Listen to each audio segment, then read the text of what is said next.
Yeah, now we will continue our discussion round. I think some new guests joined in, so warm welcome to you and good evening. I welcome you to the discussion quality of cities. My name is Robert Huber from Sounds of the Future. We are organizing this discussion with Chamber of Architecture and Bauhaus Museum, and I would like to welcome you in the name of all these partners and also Competence Center Big Cities.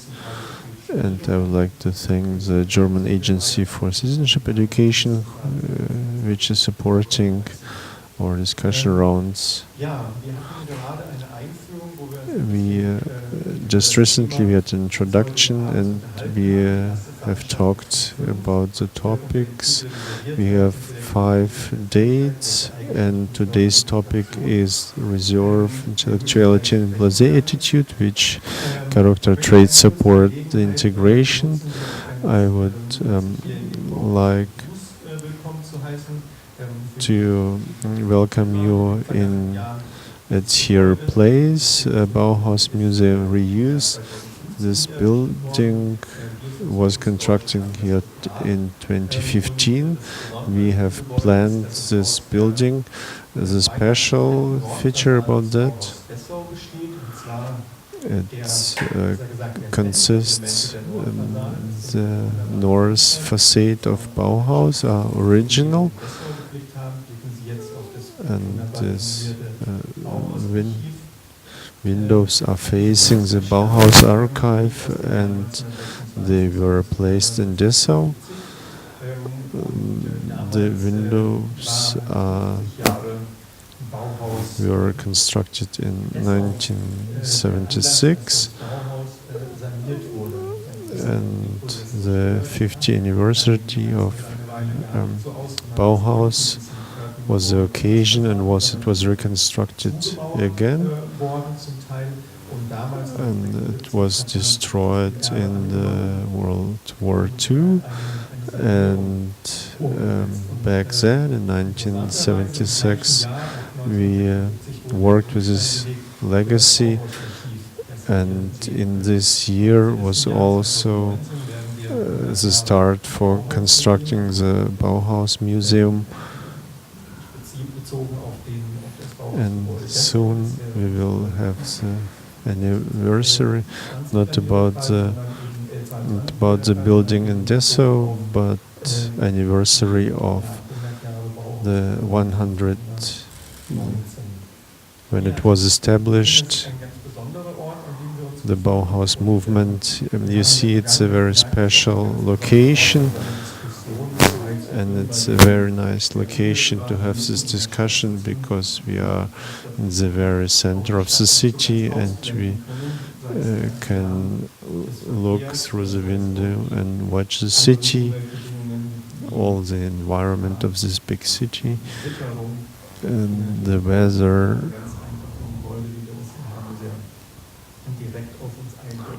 And the influence of the outside environment is very strong here in this space.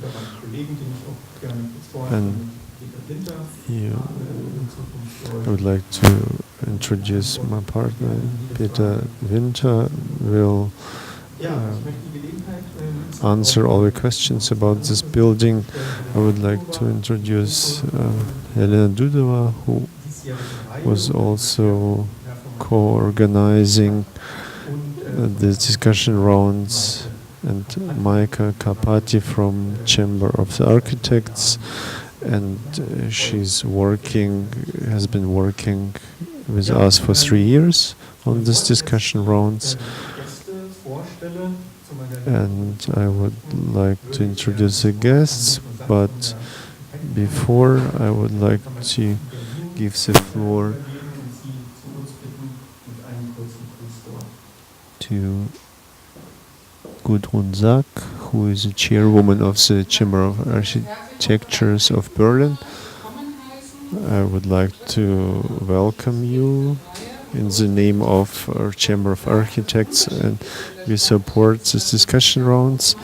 And for us, it's the most important buildings.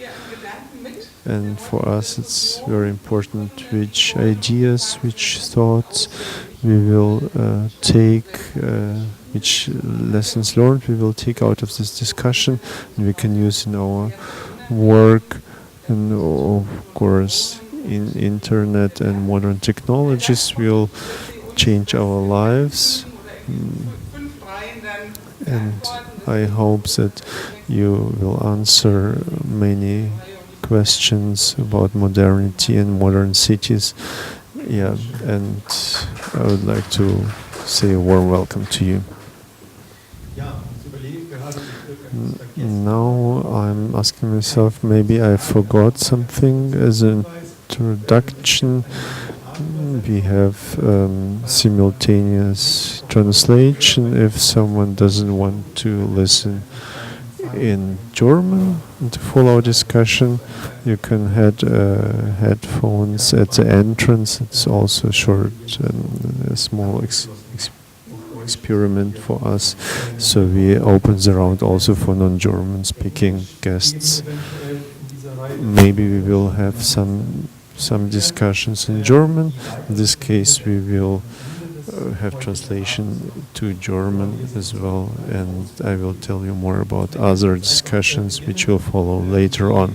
But now let us get started, and I would like to introduce our guests. So ladies first, Professor Dr. Martina Löw, working at Sociology Institute of Technical University of Berlin. She has studied pedagogic in Marburg and Frankfurt am Main. She has got her PhD about space and female identity.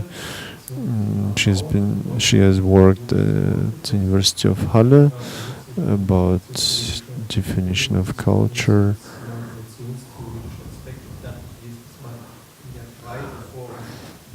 I just read aloud all these titles. She was professor in Duisburg and Frankfurt, and for many years in Darmstadt as well. And since 2013, she has been working at the Technical University of Berlin. We've got 2 books in our list: Sociology of Space and Sociology of Cities. There is also many other interesting recommendations.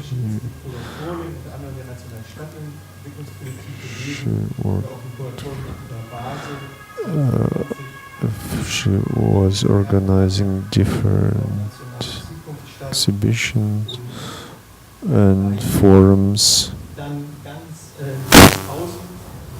To my outer left, I would like to introduce Professor Dr. Helmut Birking. He is professor at the Technical University in Darmstadt.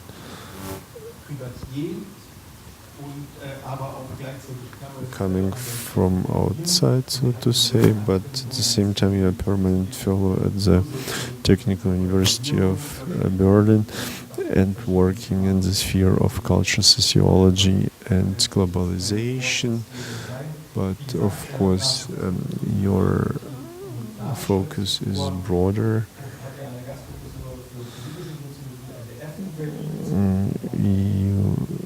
You're a professor for political sociology in Berlin, in different universities, and as a guest professor in Freiburg as well. Very interesting for me was to get to know that you are editor of magazine Aesthetic and Communication, and used to be a member of the board for Bauhaus Museum, and you have dealt with globalization in Africa. To my right, I would like to introduce Professor Dr. Wolfgang Kaschuba, who is professor for European ethnology at the Humboldt University of Berlin. Besides that, he's very active in different boards, UNESCO Commission in Germany, Executive Director of Institute of Empirical Migration,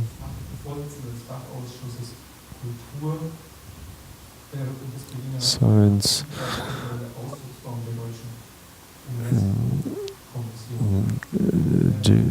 also other German UNESCO commissions he is part of. And he was making some research about big cities, Tokyo, Berlin, New York. So this was a short introduction of our guests, and I hope we will just continue with this basic introduction we have had before. And I would like to make some links to the previous introductory words.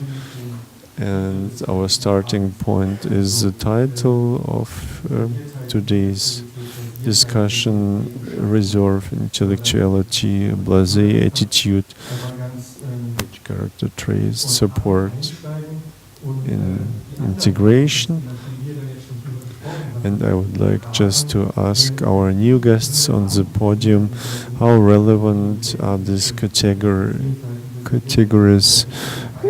reserve, intellectuality, and blase attitude, how important they are for our big city inhabitants from the point of integration. I believe that also at the times of Georg Simmel, it was obvious that he has observed himself also as an inhabitant of a big city, and he was describing it in this way. And this is a very short description that he is himself a part of a group of people who has his blase attitude. We can ask ourselves, is it still right if we think about Weber and Simmel? And we have this social class, and the city is structured depending on the social class you belong to. And how is it now and how is it changes? We can discuss about that, comparing Paris and Berlin. How strong is a big city population, and blase attitude to look away. This reflection, just to think about where I'm living in, not just to walk without any thoughts like in the village, and survival strategy in the big city is different comparing to the rural areas. Simmel describes how you can avoid social conventions, social rules, as far as it's possible. Of course, you have this urban code of conduct. You have to stick to it. And I would say today the situation is different. For the last one or two generations, it became different. Big cities are big spaces where you have many components of our identity, and we can connect them freely. We can choose them freely as well. And of course, we are all products of capitalism, and our students are maybe the first generation who can choose themselves who am I, what I would like to eat, what I would like to wear and to listen to, and they are able to compose their identities of these different components. And Simmel would say, yeah, of course it's possible only in the anonymous situation of the city, far away from the control of parents. And if we look at our generation, it's our access to different identities is paid by money and can be bought by money, and this term of autonomy was not that important for Simmel, but now it's getting more and more important. So autonomy is the core of the identity of big city, and the big difference to the rural areas, that the biggest fear of foreigners happens there when you can encounter least foreigners. If you don't know the foreign, you are afraid of that, and some right-wing populists, we can observe it. Yeah, you have mentioned very many interesting topics, and maybe we won't be able to discuss about that tonight, because we have decided to have 5 dates and to encounter this topical field, but we will stick to one topic. I have heard 2 terms. What is the foreign and identity? And in the context of current political discourses, you have placed it in this context. And maybe one more question as introduction. Would you say that the description by Simmel, that avant-garde of big city inhabitants, is it still like that? That a big city person is prototype for modern society and for the future society?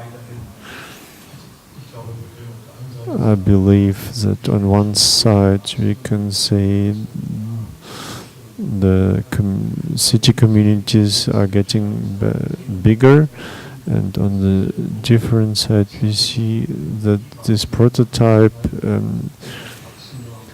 growing autonomy and individuality is not attractive for everyone anymore. We have against movement, mobilization of Trump and right-wing populists rising in Europe, and this is against movement. And for me, maybe it's not the first time. Again, we have to think about something. When the city was lab for some new developments and technologies, and it will maybe now we are at the point again to look back at the village. So again we have this topic and tension between village and city, and on one side we have this city and village dialectic, and maybe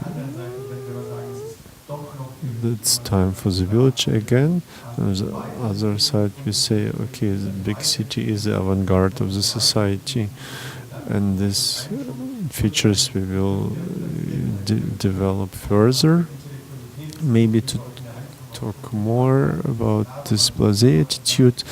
Okay, intellectuality is clear. If you deal with so many people, it is helpful to be reflective, reserved attitude. It's understandable, of course. Okay, you need to step back, but this blase attitude may be provocative. If it will develop further, we will have a new form of blase 2.0. Yeah.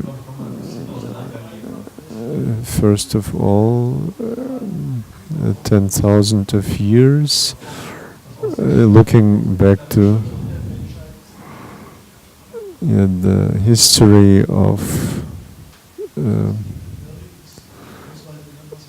our society is the history of cities. Nothing came from the village, and this is a fact. First of all our civilization, all technology they have with cities, with this special form of living together, and I don't see any reason just because all of a sudden right populists are rising. This is urban movement, and if they are there, it's Pegida is not urban movement. Pegida is something coming from the rural areas to the cities.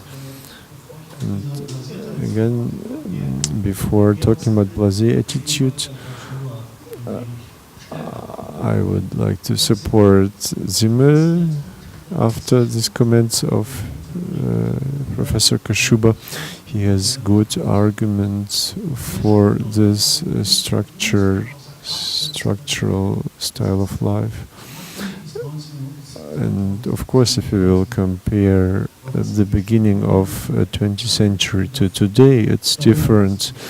And before we have discussed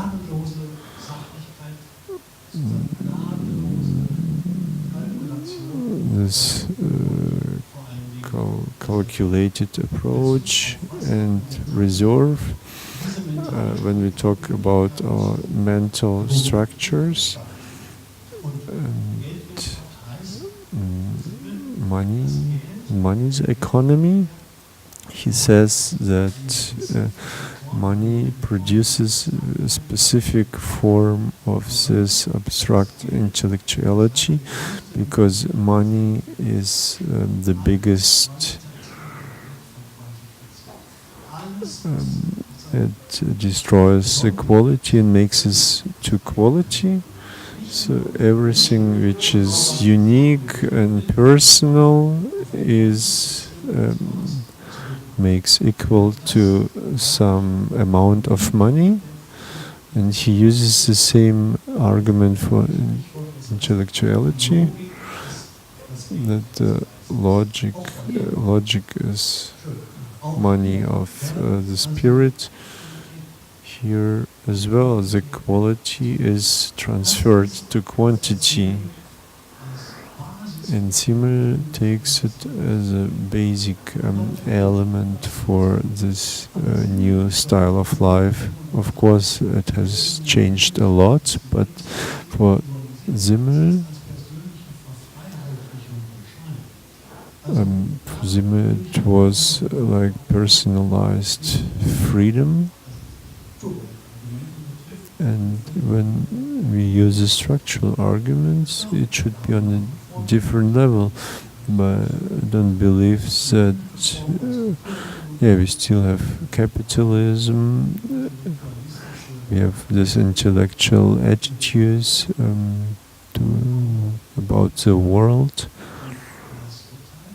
blase attitude is it's distance, keeping something at a distance, and all of us are doing the same. How averse is our attitude? We can discuss about that, but to a bigger extent, we have to keep the distance. This is the core element of big city life. And me personally, I have a different suggestion for this character features. Social, moral, or indifference is not tolerance. Indifference has no ambition. You don't have to understand anyone. You don't have to interpret something. You just have this. You don't perceive any relevance as long as others are not coming into my field of interests. As long as I'm not concerned, it's not relevant, important for me. So this is the point we have to discuss about when we talk about emancipation and integration. Indifference is maybe nothing rather than routine. How this high difference, the way of dealing with that, and this recipe to leave other to be different, just how they are, and not to involve them into this identity politics. And I would like to talk about indifference, so it's more interesting for me rather than blasé attitude. Yeah, it's getting more interesting. I would like also to ask the audience at a certain point which terms are important for you, talking about these attitudes. Again, about the term of blasé attitudes. As a student, it was difficult for me to understand what does it mean. So close to arrogance, to be so clever and intellectual, and to be, and also the term of indifference is mentioned at Simmel's work. If it is like that we can be beyond that point, there is still some small parcel of interests, and then tolerance and indifference. What's coming next? Why do we have this renaissance of being concerned? Maybe it's nothing bad about this if we compare it to this arrogance. Maybe I would like to give the floor to Professor Kashuba again, how it's connected that we have this state of being concerned. Warum it's also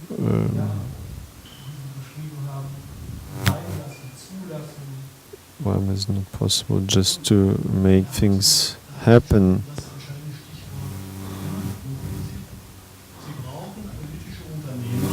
why is it became to anger? Mobilization is a key word, and how you can free inhabitants out of this indifference.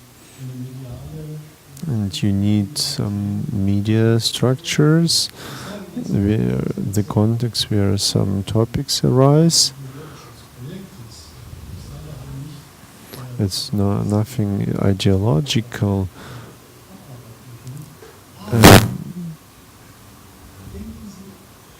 If you think about yourself as just normal, well-informed citizens, what makes you outrageous? What makes you concerned? If you are not concerned, if you are not involved directly due to your place in these structures, what makes you concerned? Nothing. It's nothing. Death toll in Africa, or but here, if you have this diesel affair, is also not relevant anymore. And as sociologists, we can discuss about that, but as far as some organizational structures creates a discourse about that, it becomes relevant. But this being concerned, being outrageous, I don't know, it's just a short comment. You don't have to protect Georg Simmel from me, and I wouldn't argue that Georg Simmel is wrong, but he has described very precise this process of becoming individuals. And if we see the spaces of big cities, we have very controversial pictures.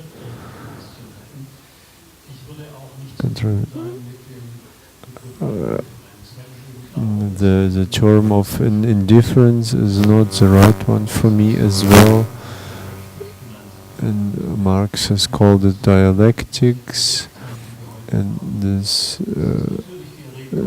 being concerned.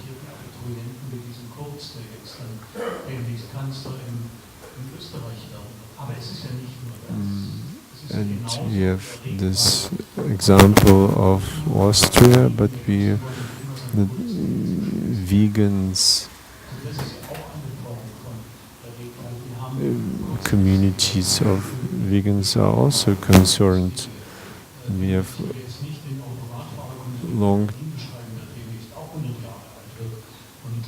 long-term tendencies.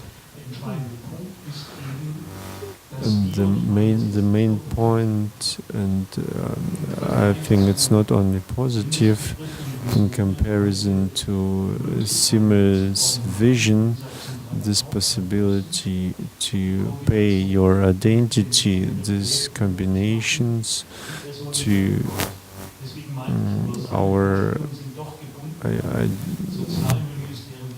identity process is much more complicated, and Simmel was not able to imagine how our identities are composed today, and how is it possible, how we can manage to mobilize the population of big cities. And it's possible, we can observe that it's working.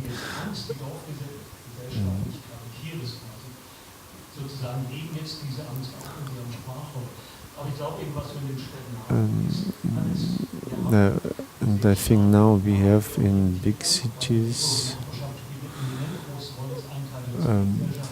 everything. We have this neighborhoods. We have some culture and movements, grassroots movements of inhabitants. We have some activists. In big cities we have so many activists, much more than in some NGOs beyond the cities. We have also local identity, especially in big cities, and Berlin is a good example for that. And this local identity makes many things possible, and the way of dealing with that means survival strategy. I have to see relevant points, and you have to agree to each other. And it was like that 100 years ago, and now it's different. There are so many people, and you cannot even reach each other. And we have these fast changes. I'm not so sure that it's true with this choosable identity. And of course, we see at the end of traditional clothes, there is fashion, and you can buy whatever you want to. This is structural possibility of choice. I can give some expression for my body, but with the help of clothes. But we are not so free because it's linked to my culture and social class. And of course, I can choose not to eat meat and to become vegetarian, but how likely is it? For example, I work with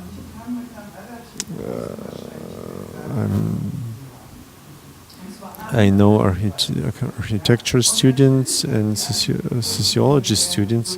They can say which hobbies do they have in general, but they don't vote for the same.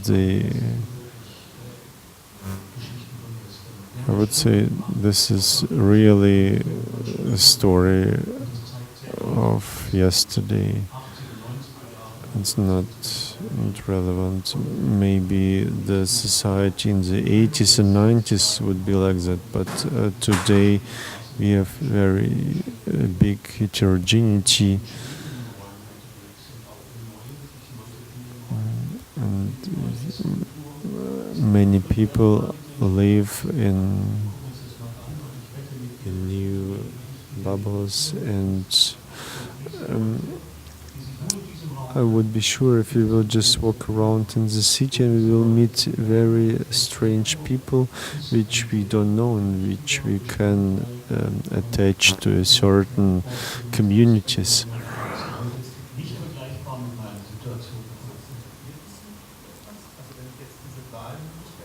If I have this possibility of choice, is establishing my identity. Yeah, of course, coming back to Simmel, back at the time it was not possible. If I go to a restaurant, the fashion is not free as well.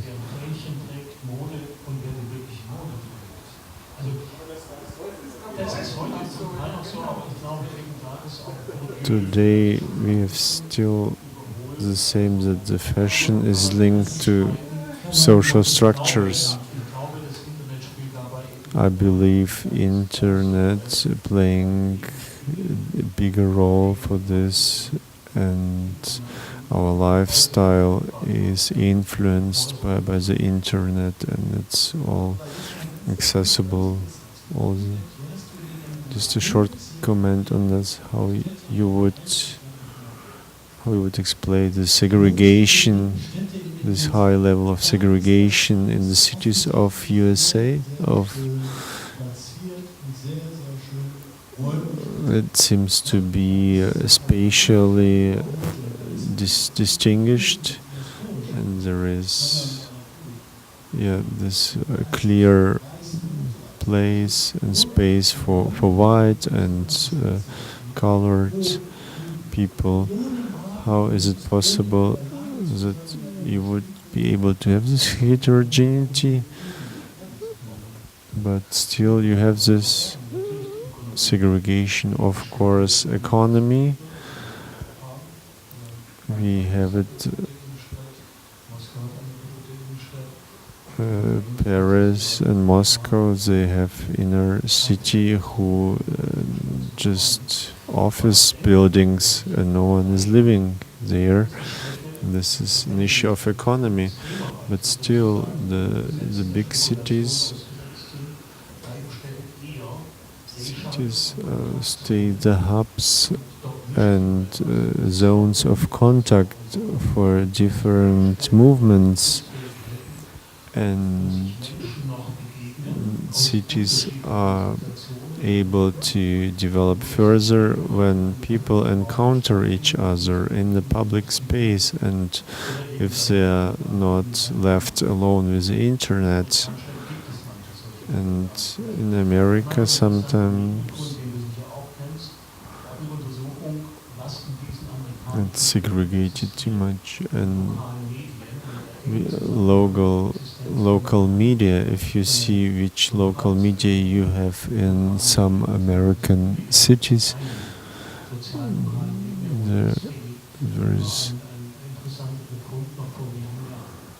it was an interesting result to find out that they have no local media. It's very inspiring that you are discussing with each other, so I have to enter this discussion again, and I would like to establish some links to what you have said.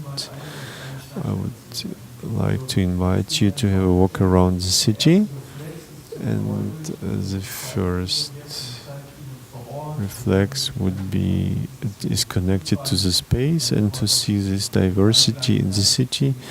And you have mentioned children cooking and communication, and these are the spheres where I can develop myself. And on the other side, you have mentioned this digital world, but I would like to come back what Birking said. On one side, you have this very intellectual society, how we imagine it in 2017, and these discourses are all 100 years old, and not everyone is discussing on this level, but many people are socialized here. We have urban movement, maybe it comes from the village, but still it is the attraction point is the big city, and they meet each other here. The simple fact that people from rural areas have to go to city to get mobilized, it means that the sphere of interests, that the city is this point of attraction, and this is a space where you have to go to get mobilized and to become an activist or whatever. And that's why my questions, maybe I would like to ask Helmut Birking, where this space is growing or getting smaller.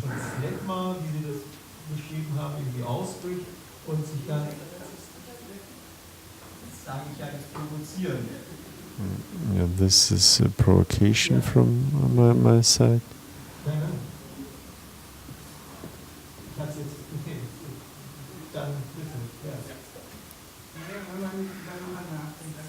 if we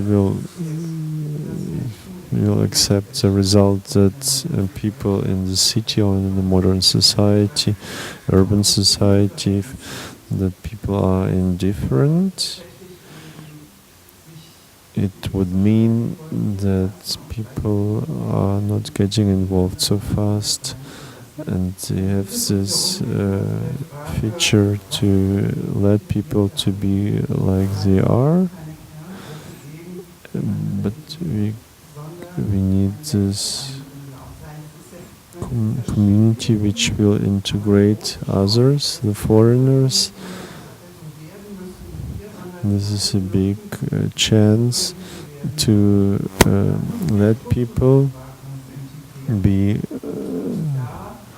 like they are, and I believe that the big city have a great potential for integration, because big city inhabitants have this feature, and this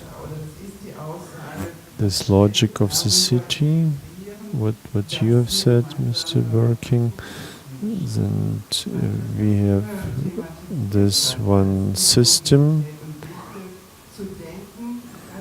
and heterogeneity, and we perceive the city as a heterogeneous place, and we have different cities like Munich and Berlin, but still have Turkish migrants come to Mannheim, and they are coming from different regions of Turkey, but just few years later they become these local patriots of Mannheim or Duisburg, and they become so similar and say, I'm not German, but I'm a Turkish guy from Mannheim. And this seems for me to be important, and integration is nothing. We make something possible, but it's structural possible, and the city play a big role in this process. This is alternative model that you need in a big city. You need the space which you find, for example, to be a Mannheimer. Mannheim is not such a big city, but still, but I have this orientation in the space, and this is my space, my place, what I'm interested in, and there is nothing like big city inhabitants to abstract and to have this local link. And it's possible only on the basis of indifference, if it's possible to have this heterogeneity and to have outer reference point outside, and this reference point is big city, and to allow this heterogeneity to leave.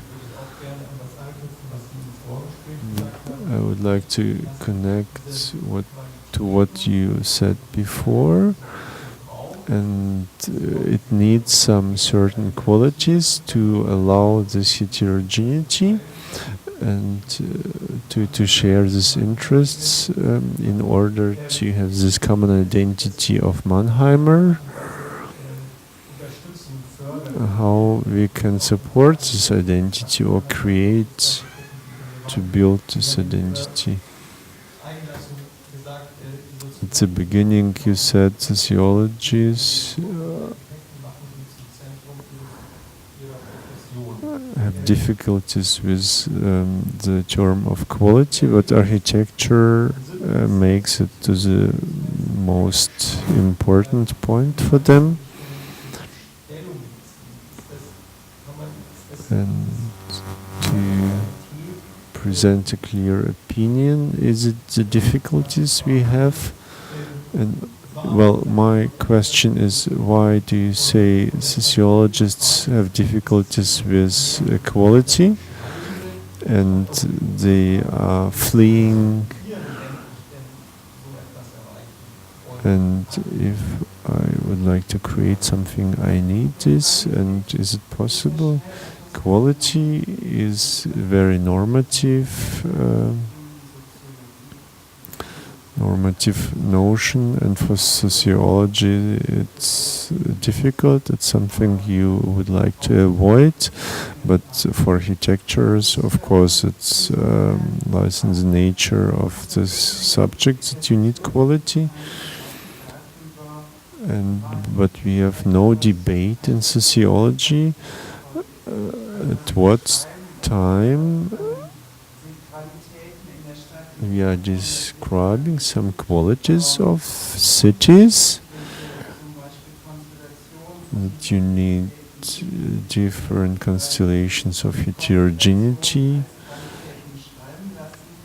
and we can describe it as qualities of cities, but we can not so easily get to that point.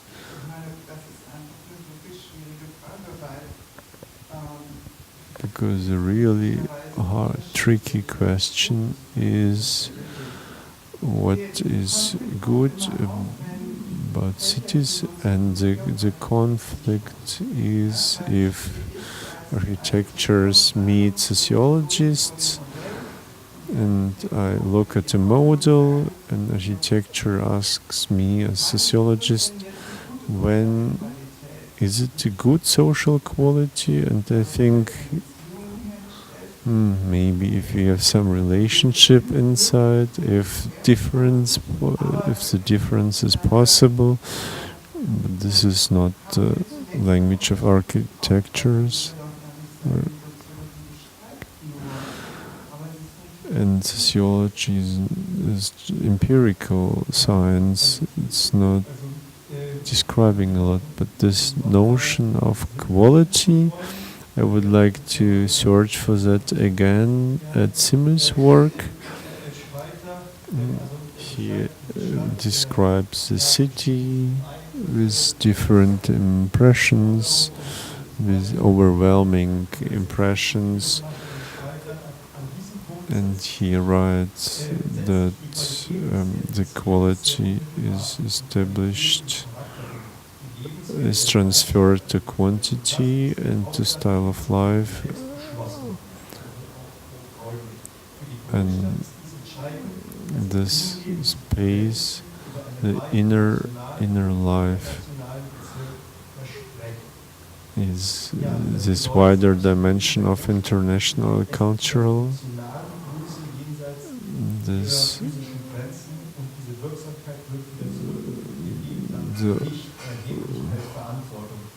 the life in the city has no physical borders, and he's not describing quality in a product but a process, and we will talk about blase attitude, maybe to allow, to let something to be. And for me it's explanation of autonomy, and the way of dealing with foreigners is example for that. And we have this expression, and empathy is to recognize someone as different, but it's okay to be like that, and this way how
You said I don't understand this term of integration, and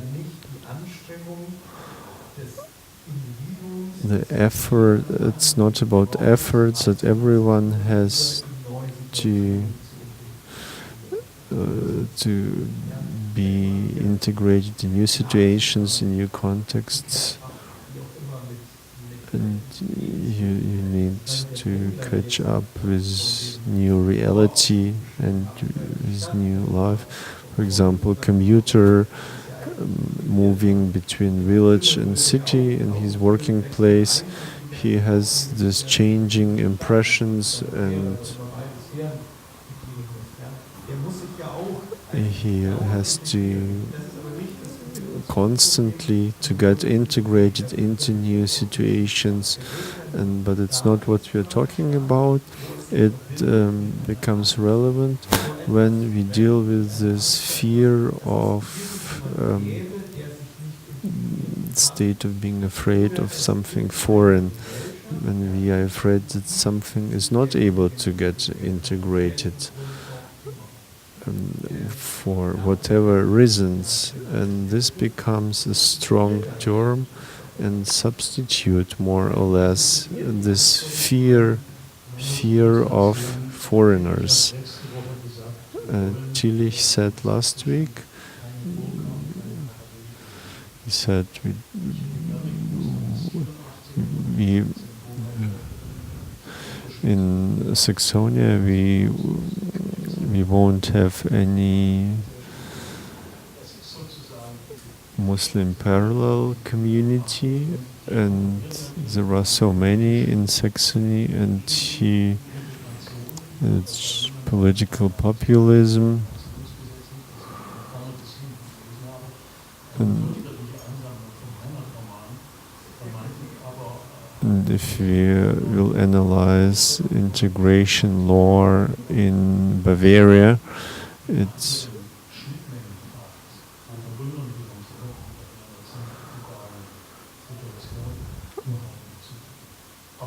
has nothing to do with the reality we deal with, but it's important for political debate, and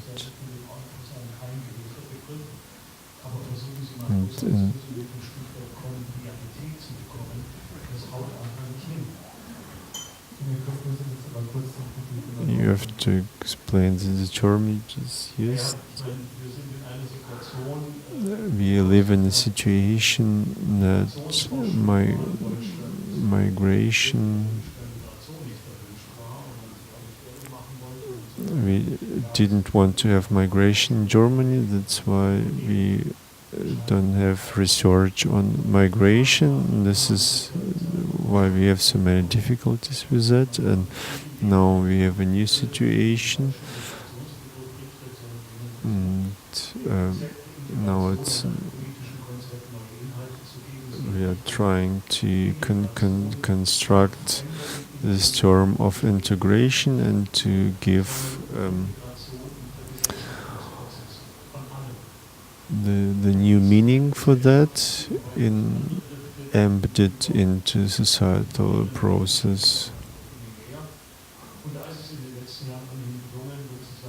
And in the recent years, we managed, maybe not in Bavaria, but in Berlin, to talk about integration politics, and it has some research on that in politics, in the sphere of political science and sociology, and we luckily we have a research center for migration, which is structurally located at the Ministry of Family.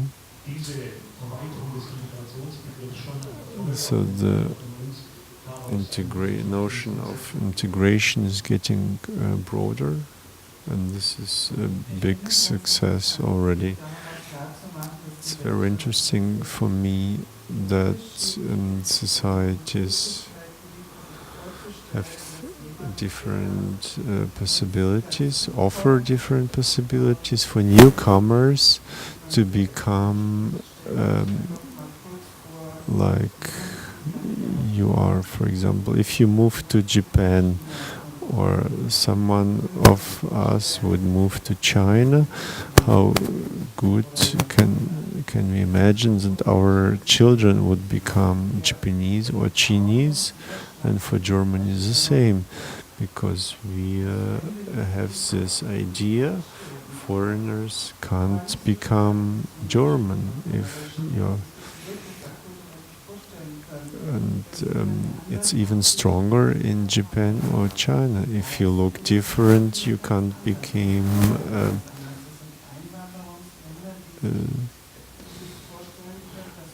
became Chinese. But USA is a very different example. If USA has racist problems as well, but it's not. You can look different, but be part of this community. And of course, in many societies, also in the German one, it's a problem of being different and looking different, and Germany has to think more about that. For example, I have lived in China for 1 year. It was clear for us we are trying to become local inhabitants, but of course we always very obvious we were not Chinese, and it was very good experience to be kind of black persons, but vice versa, to feel really. If you have lived there for longer, I don't know if you would like this experience. Neither do I. But my point is different. This language is one issue. You can learn the foreign language, but you still look different, and your appearance, and what is antonymous to foreign? What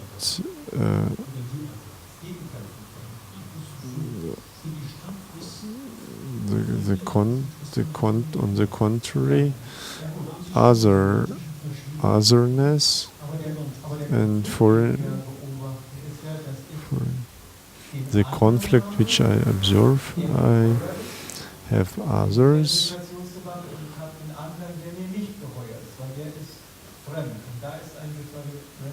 I have a foreigner, and the differentiation is that I'm afraid of something which is foreign, and it's nearly synonymous to conflict or to some tensions, that it implies that coexistence is maybe not possible.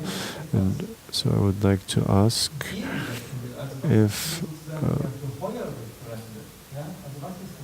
what is on the contrary, what is antonymous to foreignness?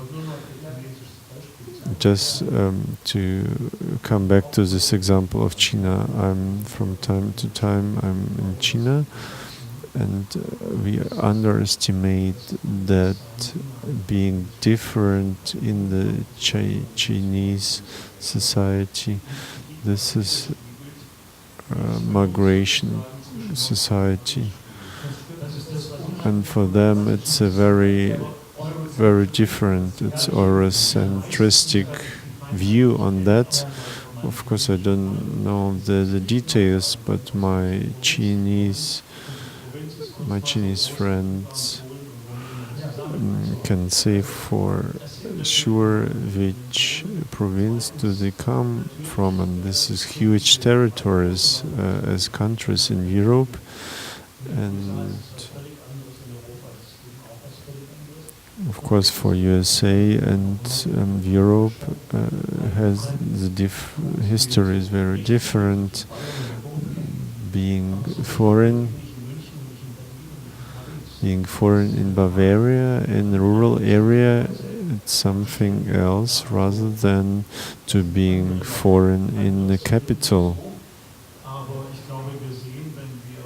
And I believe if we trying to explain this urban process, we need different concepts for generations. And on the other side, if we will analyze the political structures, it's not enough to talk about generations and rural urban. We need more, for example, Pegida member. He goes to the city, and these are mostly men.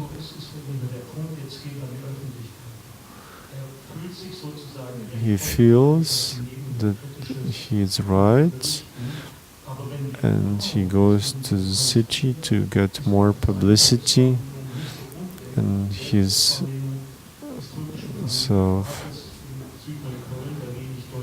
self-identity is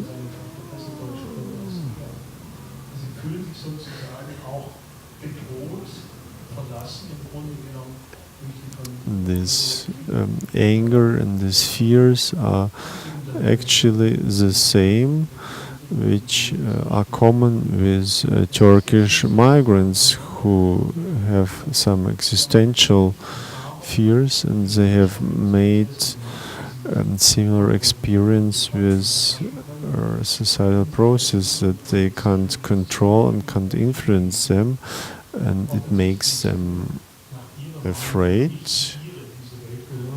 and they feel they are outsiders in the society.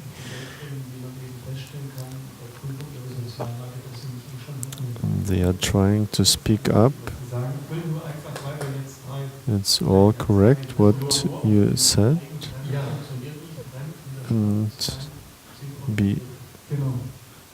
my point is a foreigner in the city is not functioning, is not right.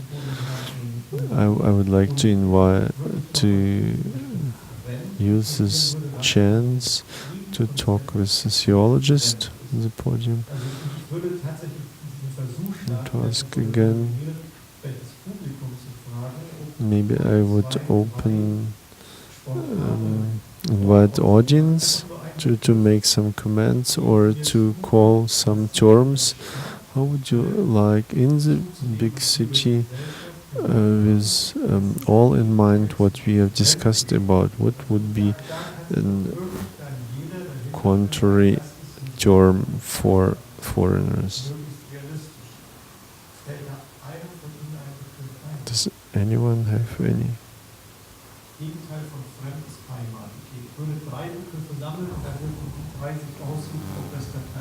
So what is the opposite? Homeland?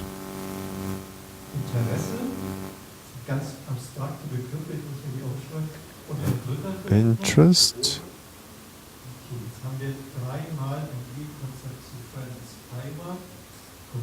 Homeland?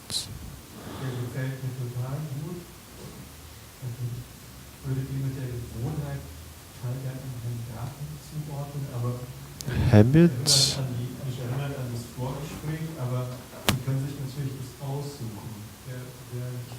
Would you like to comment on that? I believe you have to pick up just one. Okay, I will talk about habit. Being foreign, the foreigner is not like that because he looks different, but he's a foreigner because he affect us because our habits and he is like endangering that, and our daily life is routine, and suddenly someone comes who makes this small daily life things different, and questioning that, and we become afraid, and it's against our habit, and unconsciously it shouldn't have to be aggression directly, but he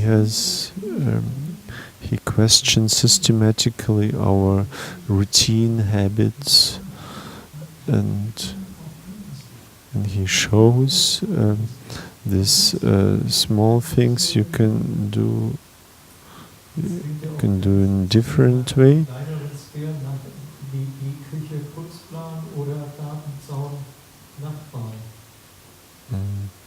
So you're playing with German stereotypes, which is so well known for us in daily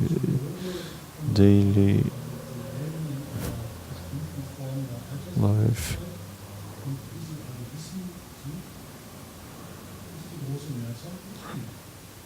And mainly we live according to our habits unconsciously. For 20 years, every day you go to a shop and buy your newspaper, and if the shop is shut down, you have a problem. And for majority of our life, it happens unconsciously, just because we are used to do it in a certain way.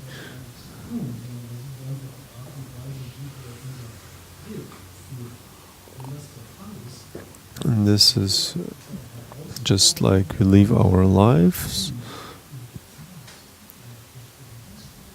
And this is really a challenge if we have to change our daily life routine. And if so, we react to that not with blase attitude, but with rage and anger. So we have also homeland and interest.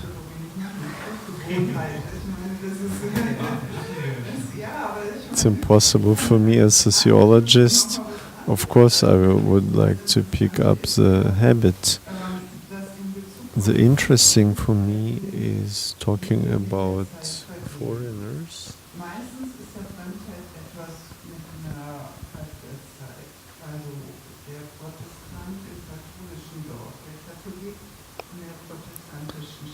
For example, peoples of other religions, of different religion, coming to a small community. A gay used to be really foreigner in a heterosexual society, but now they can marry, and we get used to foreigners, and we adjust to them, and that's why it's so important for me. Is it possible to become German if you are a Chinese migrant? Will we reach the point that someone is German even though he looks Chinese? It's like a wall, because we need this process of getting used to something, and this is structurally a very racistic process. And this is the core questions we have to deal with in Germany when we are talking about process and changeable foreigners. Okay, now you have to comment on interest or homeland. Homeland is very suitable to show this, because homeland is the idea of community of origin, and it was based in law. This is community of origin. That's why this homeland, the meaning of this term, this idea of being a society of origin, and origin plays a huge role. It's not connected to big cities in any way, but the primary idea is family identity, belonging to a family. In rural areas, of course, it's important, and in rural areas you have really strong traditional families,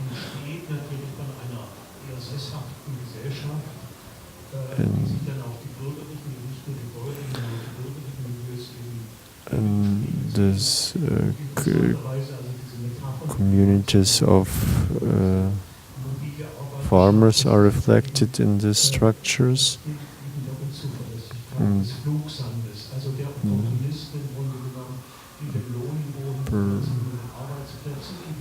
And those who go to city are opportunists because they move where you can earn more money and leave the traditions behind. And I discover a new space for me, a social space, but also a physical space for me. And I have to organize this space in a new way. And I have to ask myself about this term of homeland. Yeah, for example, in Saxony, in small villages, there was some comments.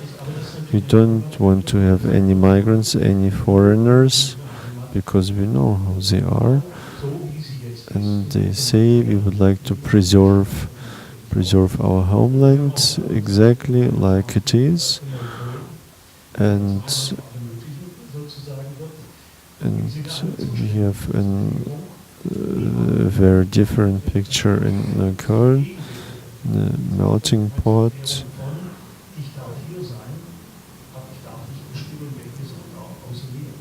And this self perception is different. I am allowed to be here, but I'm not allowed to decide who else will be here. And in Simmel, the foreigner is someone who comes from outside and stays. And Jewish history shows us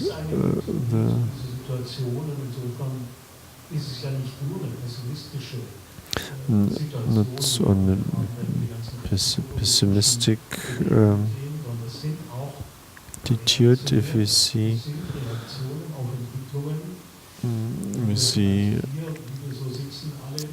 right-wing populist, and this is reactions to these new developments, and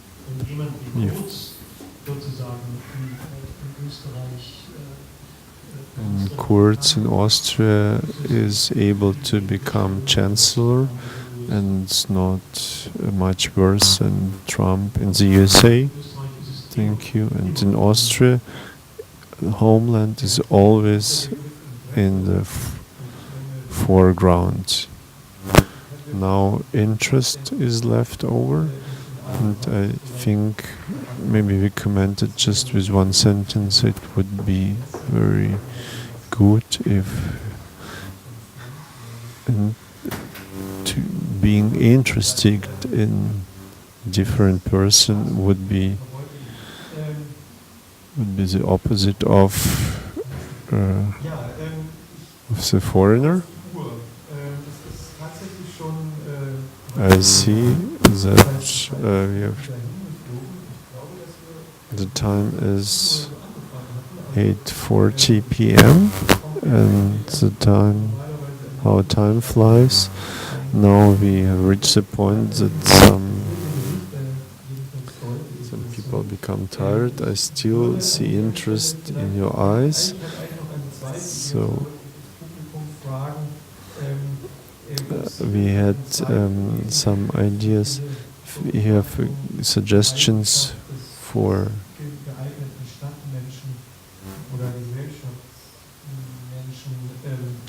the big city inhabitants who is observing, if you have any good suggestions for features,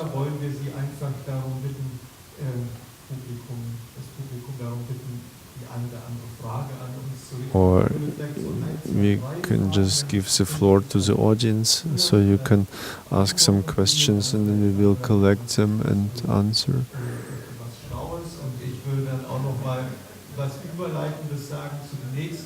And afterwards I would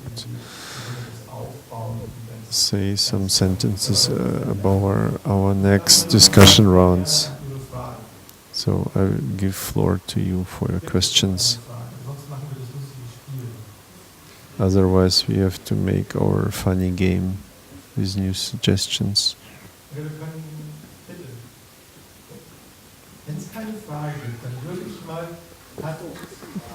Okay, in this case,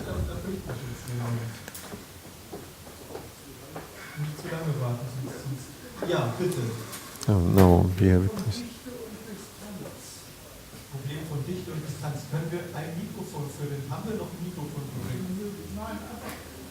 Distance, the question.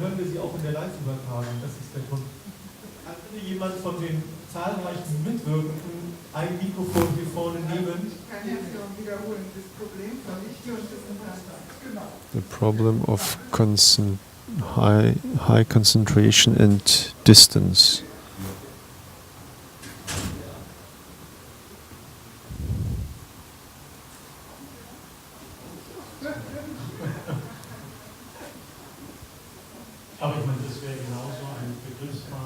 Yeah, this is a pair of terms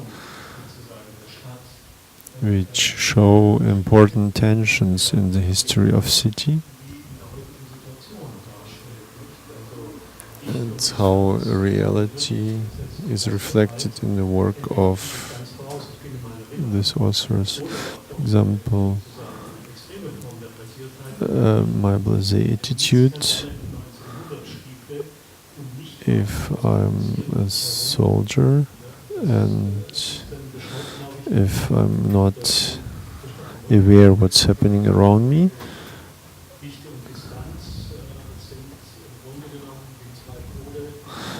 concentration and distance is two poles where the city is melted in between, because growing of cities means more concentration, but we are used to keep the distance. 1948 was 15 quadrat meters per inhabitant, so the distance, and later on it was much more.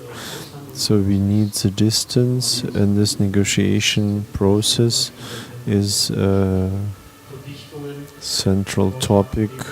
Tempelhofer Feld is a good example for that. A short comment.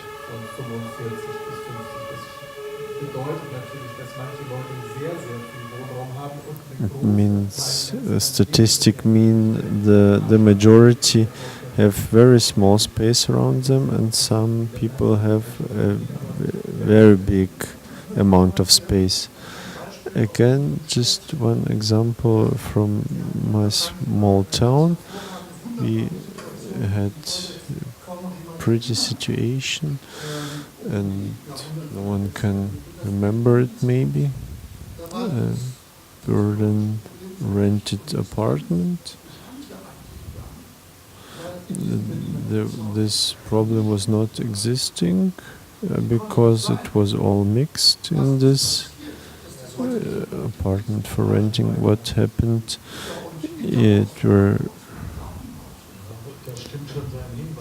Floors were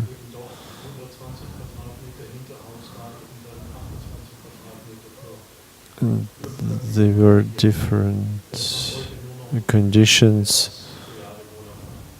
for big families or for lower social class and higher social class had very huge apartments and a lot of space. I would give you a different example. Now we have 100th anniversary of October Revolution, and Soviet inhabitants constructed new buildings, new apartments, and these were modern houses, and they were kitchens, shared kitchens, and it was a failure.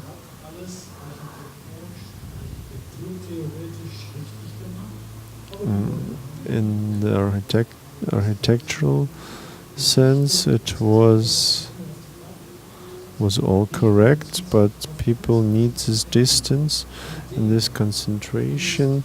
It's not only space, but it's also technology, infrastructure, ideas. This interplay is the most crucial point. For example, some strange example, and we remember headquarter economy, that you make business not online,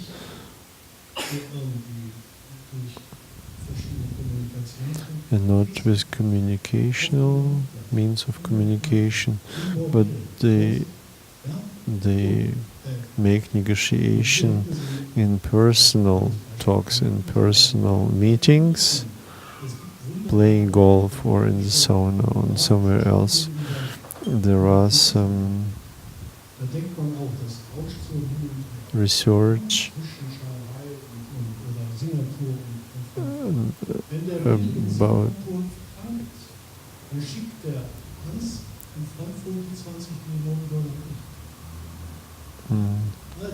about this relationship and traveling between cities. So we have this high tech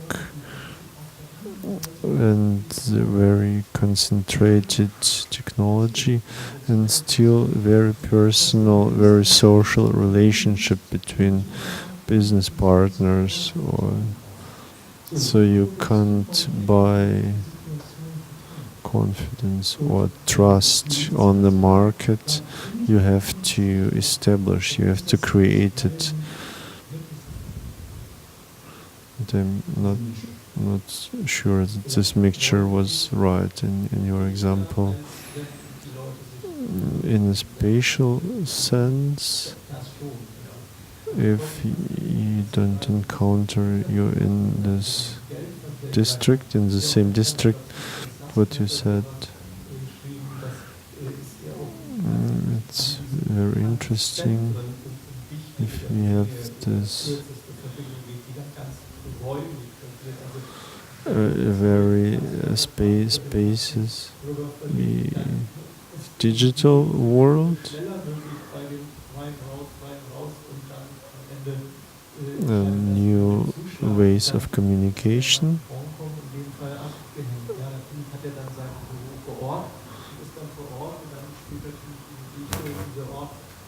Concentration of infrastructure, of cables, makes processes faster. I would like to allow to you one more question to be asked. If it's not the case, then I hope that you are lucky without any wishes left open. At the last discussion round, we have a big concurrency with a football game, and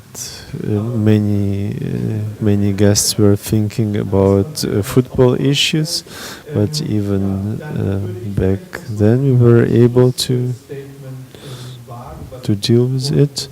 And my last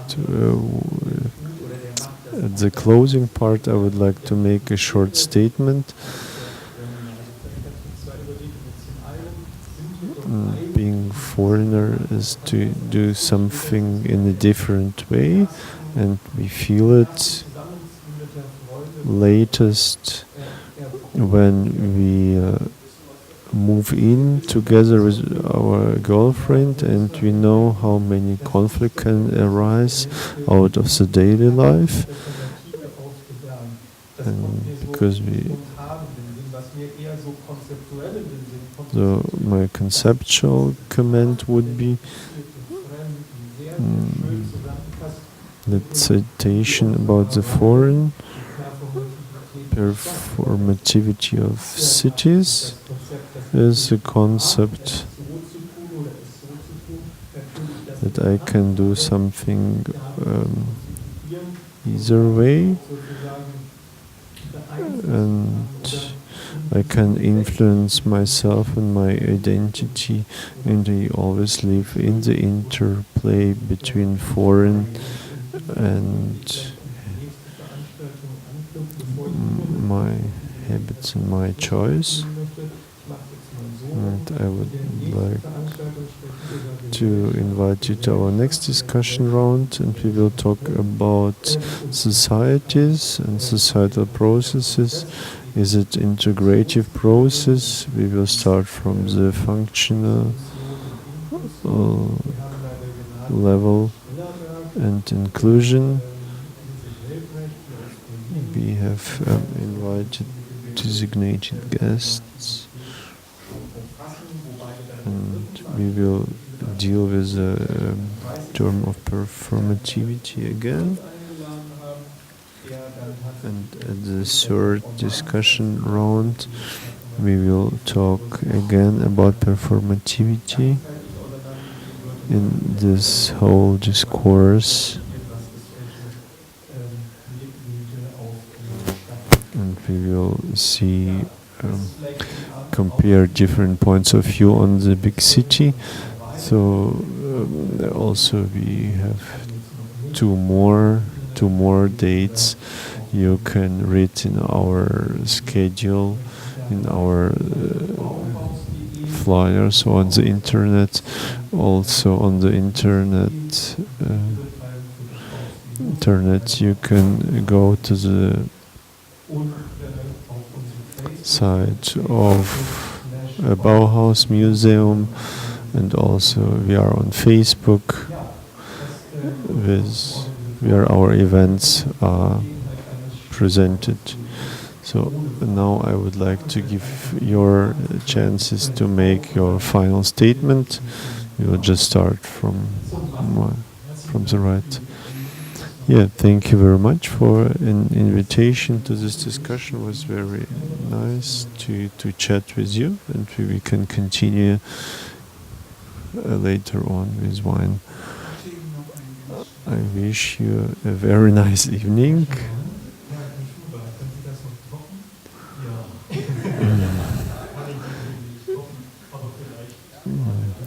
Yeah, I can.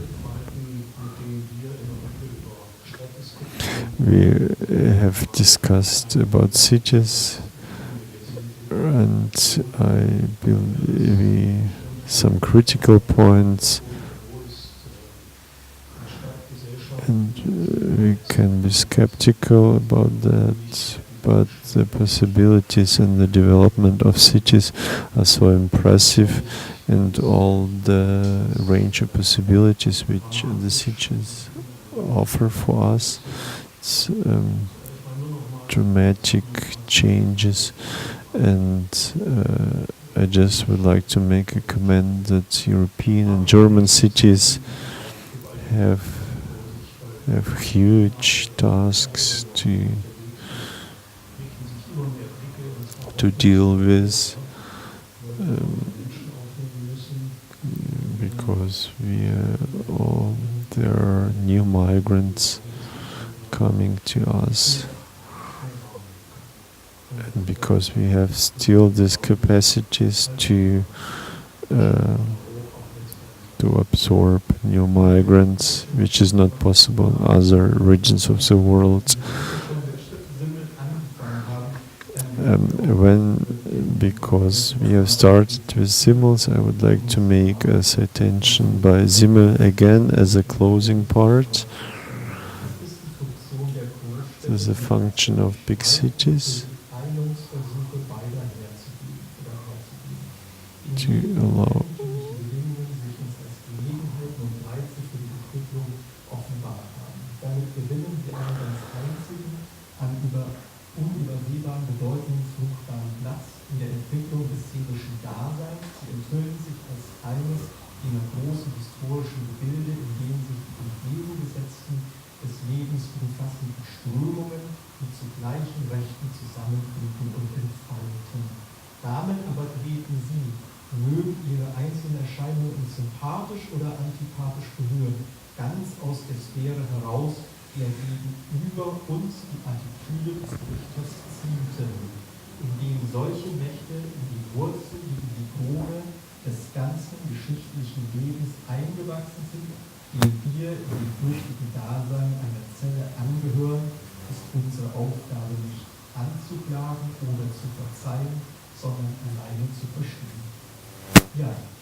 I wish you a pleasant evening and nice conversation.